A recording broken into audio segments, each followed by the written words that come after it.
Guys आम्ही आलेलो आहे सर्कस बघायला। खरं तर जळगावमध्ये सर्कस लागलेली आहे आणि आम्ही सगळेच्या सगळे आले, अगदी शंभू सहित आम्ही सगळेजण सर्कस बघायला आलो आहे। आणि ही जी लाईन दिसते ना माझ्या मागे, ही लाईन तिकीटची लाईन आहे। इतकी गर्दी आहे, प्रचंड गर्दी। आणि काय झालं की शाळेंना सुट्ट्या लागलेल्या आहे आणि अंकुर तिथे उभा आहे तिकीट काढायला। सो शाळेंना सुट्ट्या लागल्या, त्यामुळे आता सर्कसच्या ठिकाणी गर्दी पण आहे आणि बऱ्याच वर्षानंतर मी सर्कस बघणार आहे। सो काय मजा राहील किंवा काय अनुभव राहील हे मी तुम्हाला नक्की सांगेन। तिकिटाची लाईन बघा, 100 रुपयाच्या तिकिटाला एक वेगळी लाईन, 200च्या तिकिटाला वेगळी आणि 300च्या तिकिटाला अशी वेगळी। छोटू आपल्या शंभूला काही समजत नाही पण त्याला सुद्धा तिकीट, त्याला सुद्धा मी आणलंय बघायला। चला तिकीट काढून झालंय। शंभू तू सर्कस पाहायला आला का? शंभीला गाड्याच पाहिजे आहे। चला चला चला, ही आहे जळगावची बिंगो सर्कस। चला एकही प्राणी दाखवला नाही। नाही प्राणी घेतलेच नसतील आता सर्कस मध्ये आहेस नाही तर। पप्पा तुम्हाला काय वाटतं, तुम्ही कधी पाहिली होती शेवटची सर्कस? तुम्हाला आठवते का? मला आठवत नाही आता, पण बराच सर्कस पाहिलं मी। हां चला चला चला चला चला हां चला चला चला चला, सर्कस सर्कस मजा आहे बरं का आज।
जेव्हा आम्ही बघायला यायचो ना सर्कस, ती अगदी वेगळी होती आणि ही काही वेगळीच वाटते मला।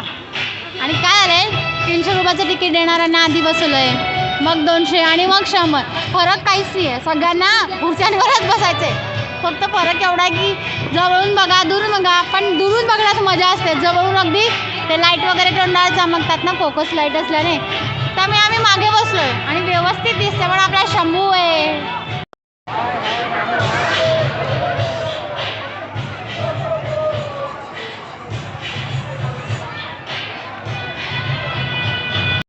आणि सर्कसचा विशेष म्हणजे तो लंबू असतो, तो आलेला आहे बघा।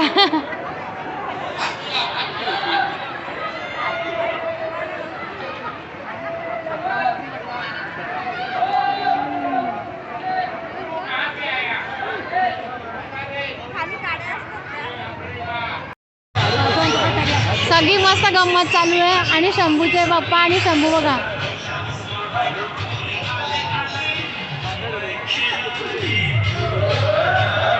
शंभूचे पप्पा शंभूला घेऊन बसले, आम्ही सगळे पाहतोय पण त्याने त्याला बसून नाही दिलं। शेवटी त्याचे पप्पा बिचारे उभे राहिले आणि उभे राहूनच पाहताय। चिअर बॅलन्स चाललंय त्या मुलाचं। आणि खरं म्हणजे सर्कसमध्ये काय दाखवता ना ती गंमत अजून राहिली आणि ती मी तुम्हाला सांगेल की मला सगळ्यात जास्त आवडत असलेलं किंवा ते जे पेश करतात त्यातलंच एक सगळ्यात मस्त पण महत्त्वाचं मला वाटतंय ते हे वर लटकवलेलं आहे ना, याने ते करतील। पण बघूया आता काय काय दाखवतं। आणि त्याच्या मागे गोल दिसतोय ना, तो मोहत का कुवा नसतो का, ते त्याच्यासाठीचा गोल आहे। सर्कसमध्ये काम करणारे वेगळेच असतात ते, हो लवचिक असतं शरीर, हां शरीर लवचिक असतं त्यांचं। हे बा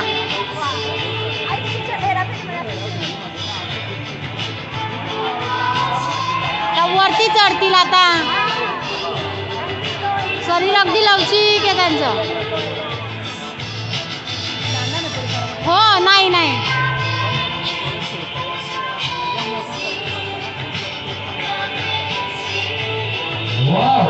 Very good. Super.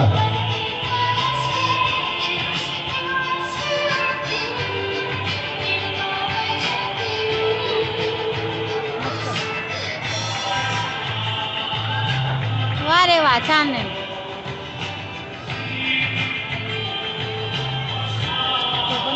नाही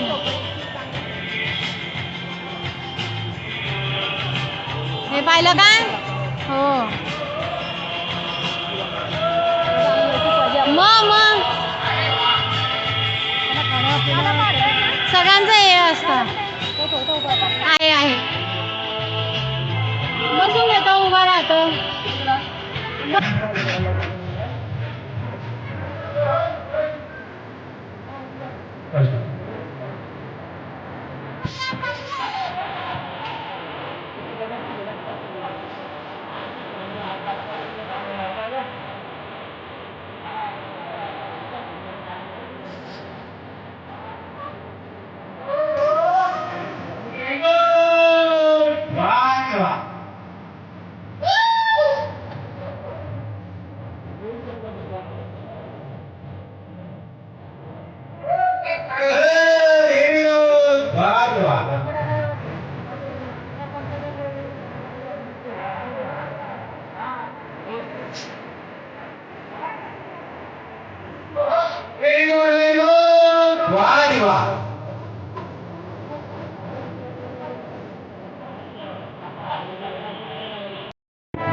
सो गाईज आम्ही घरी येऊन गेलेलो आहे. आपला शंभू जो आहे ना तिथे रडायला लागला. म्हणजे तो कसं रिॲक्ट करेल हे कोणालाच माहिती नव्हतं. त्यामुळे आम्ही गेलो तर होतो तेवढ्या आनंदात, पण 10-15 मिनटंच बसलो आणि लगेचच घरी आलो. सो आता लवकर घरी आली आहे. स्वयंपाक करणं तर आहेच मला. सो आधी मला खिचडी करायची आहे आणि उद्या आमच्याकडे येणार आहे पाहुणे, त्यासाठी ना आम्ही दूध आणून ठेवलं होतं. सो शेवयांची खीरही करायची आहे. तर आता घरी नाही कोणी तोवर चला आपले कामं तर करणं महत्त्वाचे आहेत ना. सो मी आता आधी दूध वगैरे सगळं उकळून घेते. छान असं घट्ट घट्ट शेवयांची खीर जी असते ना ती आवडते मला. त्यामुळे आधी शेवयांची खीर करायला म्हणजे दूध तापवते, दूध ठेवते एका साईडला आणि दुसरीकडे मग खिचडीला फोडणी देते. आणि आपला बाळा इतका शांत, त्याचं काम कसं आहे शांतता पाहिजे असते त्याला. आणि त्याला झोपायचं जरी असलं ना तरी अगदी शांतता पाहिजे. शांततेतच झोपेल. म्हणजे तिथे पण मी त्याला काय म्हटलं, आपण गाडीत होतो ना आम्ही, म्हटलं हा बसला इथे शांततेत बसला राहील, किंवा मी गाडीजवळ बसले, पण नाही. त्याचं म्हणणं घरी यायला निघालो आणि घराकडचा रस्ता जेव्हा लागला त्यावेळेला मस्त त्याने झोपून घेतलं. तर आई पप्पा आणि आबोली तिथे आहे. ते तिघं जण आता सर्कस बघणार आणि मग त्यानंतर ते घरी येतील. तर आम्ही दोघं जण आलो घरी. मी आता शेवयांची खीर करायला दूध तापायला ठेवलेलं आहे. मस्त साहेबांचं काय मस्त टीव्ही पाहणं चाललंय. काय करणार. तो आठवतंय का तुला की तू याच्या आधी सर्कस कधी बघितली आहे? मला तर आठवते. मला आठवत नाही आता सर्कस केव्हा पाहिजे. मग खूप वर्ष झाले सर्कस पाहून. म्हणजे कमीत कमी 10-12 वर्षाच्या वर झाले. 10-12 वर्षाच्या वर आरामात. मला आठवते की मी 3रीत किंवा 4थीत असेल तेव्हा. म्हणजे खूप लहान होती मी त्यावेळेला. 3री 4थीत असेल ना त्यावेळेला भुसावळला DS ग्राउंडला सर्कस यायची नेहमी. आणि ते आठवतं का, एक इकडे असायचा आणि एक तिकडे असायचा. या दोरीतून त्या दोरीवर उड्या मारायचे. ते एवढेच नव्हतंच ते. ते नव्हतं पण ते असायचं. ते जपानी लोक असतात ते या दोरीतून त्या दोरीवर. तरी त्या गोष्टीला 17-18 वर्ष झाले. सो मी पप्पांना पण हाच प्रश्न विचारला होता की पप्पा तुम्हाला आठवतंय का? तर पप्पा म्हणे मी खूप सर्कस पाहिलंय पण आता लेटेस्टमध्ये किंवा बरेच वर्ष झाले मलाही माहिती नाही. आणि आबोलीने तर आजपर्यंत सर्कसच पाहिली नाही ती म्हणे. म्हणजे ही जी सर्कस पाहते ती ही अगदी छोटीशी, याच्यात काहीच नाही आहे. खरी सर्कस जी होती ती तिने पाहिलीच नाही आहे. आता सर्कस तसे येतच नाही. आता पहिले प्राणी असायचे, हा घोडे. ते मी पाहिलंय. हत्ती वगैरे असलेली सर्कस मी पाहिलेली आहे. आता ते सर्कस प्राणी बंदी प्राण्यांवरती ते त्याच्या आणि ते जे तिथलं होतं त्या जो ग्राउंड होता त्या ग्राउंड मधलाही थोडा भाग घेतलेला होता त्यांनी. टेंट वगैरे लावला होता, बाकी गाडी लावायला होतं. त्यामुळे सर्कस होती पण अगदी छोटीशी. आणि आठवतं का बसायला ना आधी लाकडी फळ्या होत्या. अच्छा, step by step. Step by step. आणि असं लाकडी फळ्या होत्या त्याच्यावर बसायला लागायचं. म्हणजे आम्हाला काय वाटलं आजही घरातून निघताना की आपल्याला त्या लाकडी फळ्यांवर बसायचंय, जागा मिळत नाही, आपण लवकर निघावं म्हणून आम्ही या उद्देशाने गेलो होतो. आणि तिथे गेलो तर काय खुर्च्या त्या मस्त बसायला आपल्याला. हा फरक आहे आता सर्कसमध्ये. तर अशा पद्धतीने बघा किती छान घट्ट झालेलं आहे. एकदम घट्ट झालं आहे. छान दूध. याच्यात साखर टाकली आहे. 3 लिटर दूध होतं म्हणून 2.5 लिटर साखर टाकली आहे. 2.5 वाटी साखर टाकली आहे. हे छान गोड होईल. त्याच्यामध्ये आता ते बदाम भिजत घातले आहेत, बदाम घालायचे आहेत. आणि हे शेवया आहेत तर शेवया टाकायच्या आहेत. मग आपली खीर तयार आहे. सो गाईज 12 वाजलेले आहे आणि आपली खीर ही तयार झालेली आहे. शेवयांची खीर बघा मस्त घट्ट घट्ट खीर आहे. आणि म्हणजे रात्रभरात ही छान अशी घट्टही होऊन जाईल आणि उद्या सकाळी छान लागेल. सो आता आपण उद्या हिला खाणार आहे. आणि मस्त साखर टाकली, शेवया टाकल्या गेल्या, सगळं मस्त टाकून झालेलं आहे. गार झाल्यावरती आणखीनच घट्ट होईल. आणि अशा खीरसोबत गरम गरम पुरी पाहिजे. वाव बढिया, स्वाद इतना टेस्टी आता है. आता आम्ही उद्याच्या पाहुण्यांची वाट पाहतोय कारण पाहुणे आल्यावर आम्हाला शेवयांची खीर खायची आहे. सो खूप एक्सायटेड आहे मी कारण मला शेवयांची खीर आणि पुरी. खीर म्हटलं ना की मला पुरी ही आवडतेच, किंवा आमरस असला त्याच्यासोबतही पुरी आवडते. खीर किंवा हलवा पुरी जरी म्हटलं ना तुम्ही तर ते मला ती सुद्धा आवडते. तसं गोड आयटम सोबत तर खातेच मी, पण जर कढीपुरी जरी तुम्ही खाली ना, समजा तुम्ही नसेल खाली ना तर एकदा कढीपुरी सुद्धा खाऊन बघा. इतकी छान लागते ना, खूप मस्त अशी टेस्ट असते.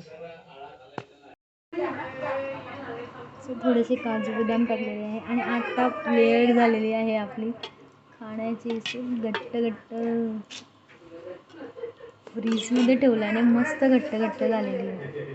सो अशी ही मस्त वाटते.